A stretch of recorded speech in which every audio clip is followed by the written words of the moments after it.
Welcome students. देखिए आज मैं आप लोग को mechanical properties of A fluid के बारे में बताऊंगा कि फ्लूइड की मैकेनिकल प्रॉपर्टीज क्या क्या होती है। फर्स्ट पॉइंट देखिए फ्लूइड की mechanical properties. Fluid is the name given to a substance which begins to flow when an external force is applied on it. ठीक है ना।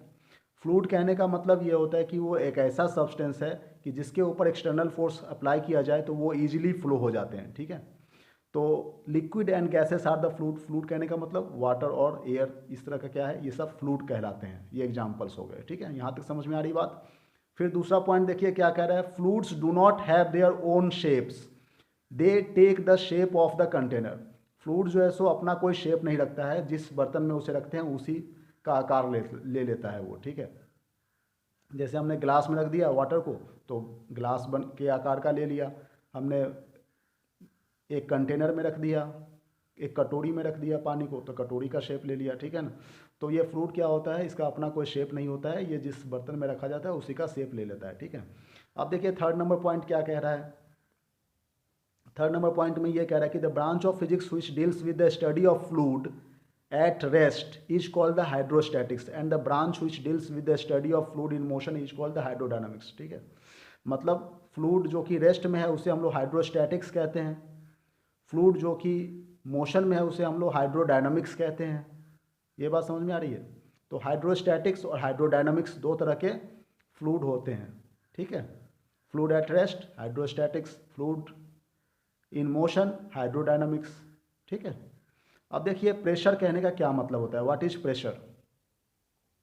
प्रेशर कहने का मतलब यह है कि fluid exerts the pressure on all wall of the container. ठीक है, कंटेनर के जितने भी वॉल के पॉइंट्स है सभी पॉइंट्स पर फ्लूइड जो है वो इक्वल प्रेशर एक्सर्ट करते हैं। ये बात समझ में आ रही है। तो pressure is defined as the magnitude of the normal force acting on a unit surface area. Pressure को हम लोग डिफाइन करते हैं कि नॉर्मल फोर्स जो एक्ट हो रहा है एक यूनिट सरफेस एरिया के ऊपर, उसी को हम लोग प्रेशर कह रहे हैं। ठीक है, magnitude of the normal force acting on a unit surface area is known as pressure. तो liquid pressure is known as the hydrostatics pressure. Liquid pressure को हम लोग क्या कहते हैं, हाइड्रोस्टैटिक्स प्रेशर भी कहते हैं। यूनिट सरफेस एरिया के ऊपर जो एक फोर्स लग रहा है परपेंडिकुलर फोर्स, वही तो प्रेशर है। ठीक है। तो अब देखिए इसकी यूनिट क्या होती है, पास्कल होती है इसकी यूनिट। पास्कल एक साइंटिस्ट का नाम है, इन्होंने प्रेशर के बारे में बताया था, इसलिए इनकी नेम के ऊपर ओनर करने के लिए हमने प्रेशर की यूनिट पास्कल रख दिया हम लोगों ने। अब देखिए एसआई यूनिट जो है मतलब सिस्टम इंटरनेशनल यूनिट एक और होती है न्यूटन पर मीटर स्क्वायर। न्यूटन मतलब फोर्स और अपॉन एरिया, एरिया को क्या कहते हैं मीटर स्क्वायर, तो न्यूटन पर मीटर स्क्वायर हो गया। उसी तरह से सीजीएस में डाइन पर सेंटीमीटर स्क्वायर हो गया। ठीक है ना। इसकी dimension ml to the power -1 T to -2 होती है।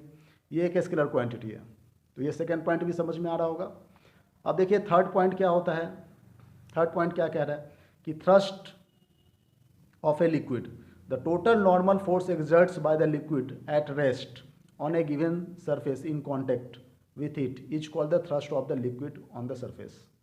तो टोटल नॉर्मल फोर्स जो लिक्विड के ऊपर एक्ट कर रहा है, ठीक है ना, उसी को तो थ्रस्ट कह रहे हैं। सरफेस के ऊपर, सरफेस में जो लिक्विड्स है, लिक्विड के ऊपर जो परपेंडिकुलर फोर्स एक्ट कर रहा है उसी को हम लोग क्या कह रहे हैं, थ्रस्ट कह रहे हैं। ठीक है ना। एसआई यूनिट ऑफ थ्रस्ट क्या होता है, न्यूटन होती है। SI unit of thrust is newton. ठीक है, CGS unit of thrust is dyne. ये बात समझ में आ रही है। थ्रस्ट की एसआई यूनिट न्यूटन है, थ्रस्ट की सीजीएस यूनिट डाइन है। ठीक है। Application of the concept of pressure. अब देखिए application of the concept of pressure होता क्या है ये हम लोग समझेंगे। ठीक है।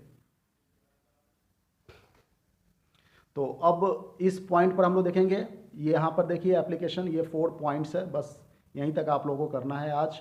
ठीक है, ये 4 पॉइंट्स आप लोग नोट डाउन करेंगे। फर्स्ट पॉइंट क्या करें, देखिए bags and suitcase are provided with the broad handles so that the small pressure is exerted on the hands while carrying them. Bag या फिर सूटकेस के जो हैंडल होते हैं वो ब्रॉड किए जाते हैं। ठीक है ना, ताकि बैग का प्रेशर जो है वो हाथ के ऊपर कम लगे। ठीक है। तो अब दूसरे है, it is difficult to walk barefooted on the sandy ground as the sand yield under our weight। ठीक है, मतलब सैंडी ग्राउंड यदि होता है तो वहाँ पर नंगे पैर चलना बहुत ही मुश्किल होता है, क्योंकि हमारा वेट जो है वो उसमें धंस जाता है। ठीक है ना, वेट का प्रेशर ज़्यादा होने के कारण वो धंस जाता है बॉडी और सैंडी ग्राउंड में चलना मुश्किल होता है। अब देखिए, it is painful to walk bare footed on the road covered with edge pebbles. चलो इसकी जरूरत नहीं है।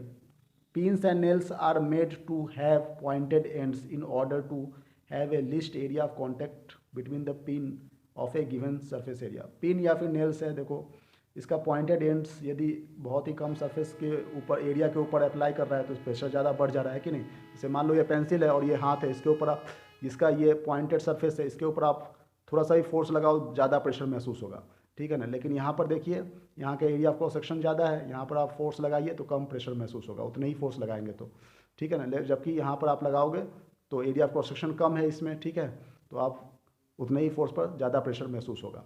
तो यही बात यहाँ पर डी नंबर पॉइंट में कह रहा है। Thank you very much for watching this video.